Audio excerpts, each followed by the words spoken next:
तुम ठीक हो ना एनी? हाँ, शायद नहीं। मुझे बस यकीन नहीं आ रहा कि सिकंदर अंकल वही सिकंदर अंकल है जो मुझे काम में सपोर्ट करते थे। आज वो मुझे ये कह रहे हैं कि मैं अपना काम छोड़ दूं। ऐसा कैसे हो सकता है? अगर उन्हें मुझसे कोई बात करनी भी थी तो डिनर के बाद मुझसे आराम से बात कर सकते थे। समझ नहीं आ रहा ये डिनर मेरे एहसास में था या फिर मेरी बेइज्जती के लिए। एनी, मैं तुम्हारी हर बात से अग्री करती हूँ, बट तुम जानती हो ना इस घर में दलाइल कम और रिवायत ज्यादा चलती है। तो क्या चाहती हो? मैं अपना काम छोड़ दूं, अपने हक के लिए ना लड़ूं?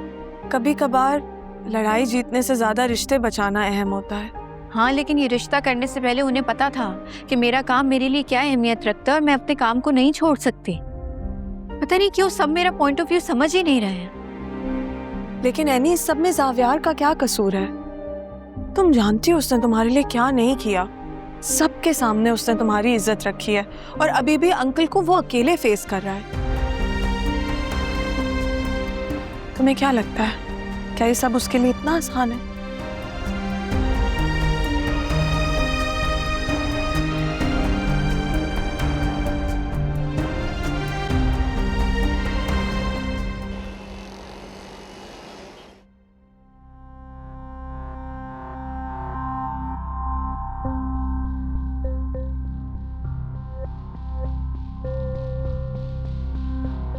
तुम्हें जीनत से इस लहजे में बात करने की क्या जरूरत थी? सब कुछ जानते हुए कि किन हालात में शादी हुई है, क्या तुम एनी की जिंदगी में मजीद मुश्किलात पैदा करना चाहती हो? एक मिनट शकील साहब, एनी की जिंदगी में मुश्किलात मैं पैदा नहीं कर रही, वो खुद पैदा कर रही है। अगर वो सिकंदर भाई की बात मान लेती तो इतना बड़ा तमाशा ना होता, लेकिन वो सुनती कहाँ है किसी की। तो एनी को समझाना था ना, उससे बात करनी थी, लेकिन तुमने क्या किया? मैं क्यों समझाऊं उसे? मेरी बला से जो चाहे करे।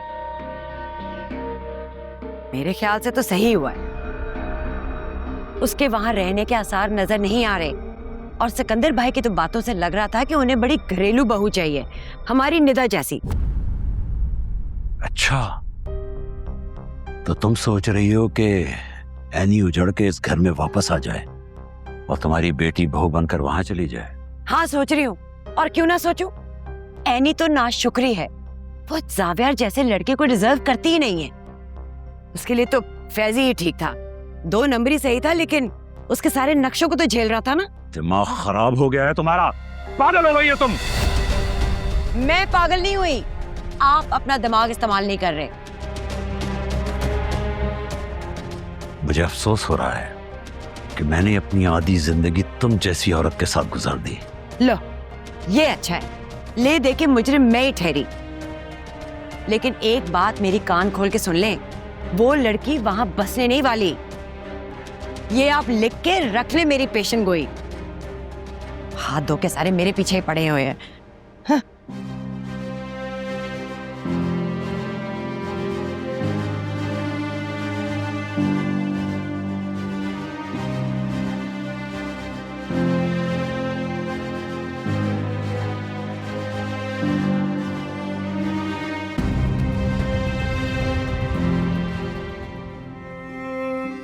अब्बू, आप फिक्र मत करें, सब कुछ ठीक हो जाएगा।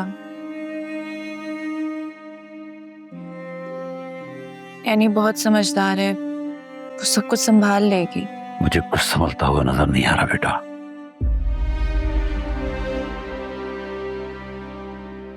काश काश मैं इस रिश्ते के लिए हामी ना बढ़ता। काश। अब तो जो होना था वो हो गया अब्बू। पता नहीं सिकंदर अंकल को अचानक से क्या हो गया, पहले तो ऐसे नहीं थे।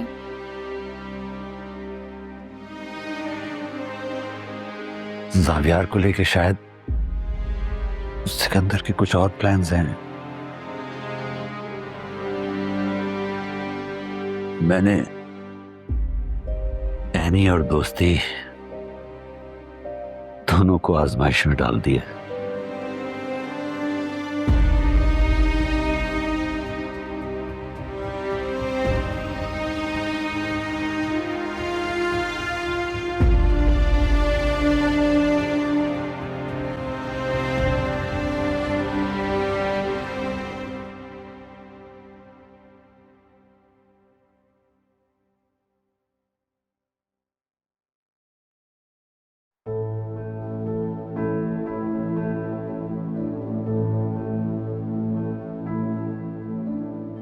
कह दो जो कहना है। तुमने भी बातें सुनानी है तो सुना दो।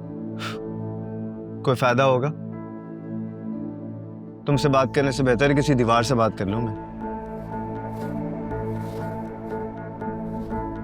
एक्सक्यूज मी, मैं तुमसे बात कर रहा हूं एनी। दीवार से ही बात कर लो। मैं वैसे ही बहुत थक चुकी हूँ, इतनी हिम्मत नहीं है मेरे पास। सुबह काम पे जो जाना होगा, है ना? जाना भी चाहिए, लेकिन तुम लोगों को लगता है कि मेरा काम करना मेरी जिद है। हाँ, तो इसमें बुराई क्या है? तुम 2-4 दिन की छुट्टी भी तो ले सकती हो। अक्सर लोग शादी के बाद ब्रेक लेते हैं। तुम बात को क्यों बढ़ा रही हो? मेरे लिए मुश्किल क्यों पैदा कर रही हो एनी? और मेरी मुश्किलात का क्या? मेरी साइड कौन लेगा? इस घर में रिश्ता जोड़कर तुम्हारे साथ आई हूं मैं। और तुम अच्छे से जानते हो 5 साल लग गए इस काम को सेट करने में। लोगों की तरह तरह की बातें सुनी है मैंने, गलत नजरों को बर्दाश्त किया है मैंने, और अब जब मैं कामयाबी के इतने करीब हूं तो मुझे कहा जा रहा है कि शिराजी मेंशन की औरतें काम नहीं करती। वाह, ये बात मुझे बिल्कुल अच्छी नहीं लग रही ज़ावियार। और बात सीधी सी है ज़ावियार, पहले काम मैं अपनी मजबूरी की वजह से करती थी, मेरी ज़रूरत थी, लेकिन अब यही काम मेरी पहचान बन चुका है और मैं अपनी पहचान नहीं खोऊंगी। फेयर इनफ, मगर ये बात मत भूलो कि एक पहचान मेरे नाम जुड़ने के बाद भी तुम्हें मिली है। क्या तुम इसे खोना अफोर्ड कर सकती हो?